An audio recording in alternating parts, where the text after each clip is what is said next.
দাম কমিয়ে সাধারণ মানুষকে বাঁচতে দেওয়ার আহ্বান জানিয়েছে দলটি।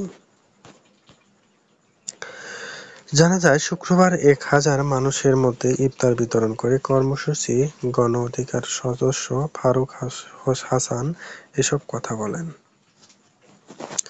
পুরানা পল্টন কালভার্ট এবং রোডের জামানা টাওয়ার সামনে এই কার্যক্রম শুরু হয়েছে। রমজান মাসব্যাপী গণ ইফতার বিতরণ কর্মসূচি চলবে বলে জানিয়েছে দলটি। কর্মসূচিতে দলের মহাসচিব ফারুক হাসান বলেন, আমরা আমাদের রাজনৈতিক কার্যকলাপের পাশাপাশি সামাজিক ও মানবিক কার্যকলাপ চালিয়ে যাব।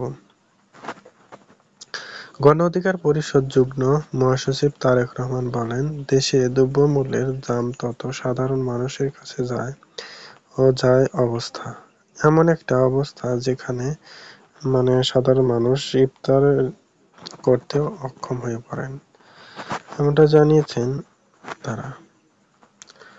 এটাও জানিয়েছেন যে ইফতার বা যখনই রমজান মাস আসে তখনই নিত্য প্রয়োজনীয় দ্রব্যমূল্যের এত দাম, যেটি কোনোভাবেই সাধারণ মানুষের মাঝে নেওয়াটা একদমই সম্ভব হয় না বলে জানিয়েছেন গণ অধিকার পরিষদের রেজা ফারুক।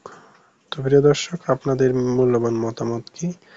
অবশ্যই কমেন্ট করে আমাদের লিখে জানান। ধন্যবাদ।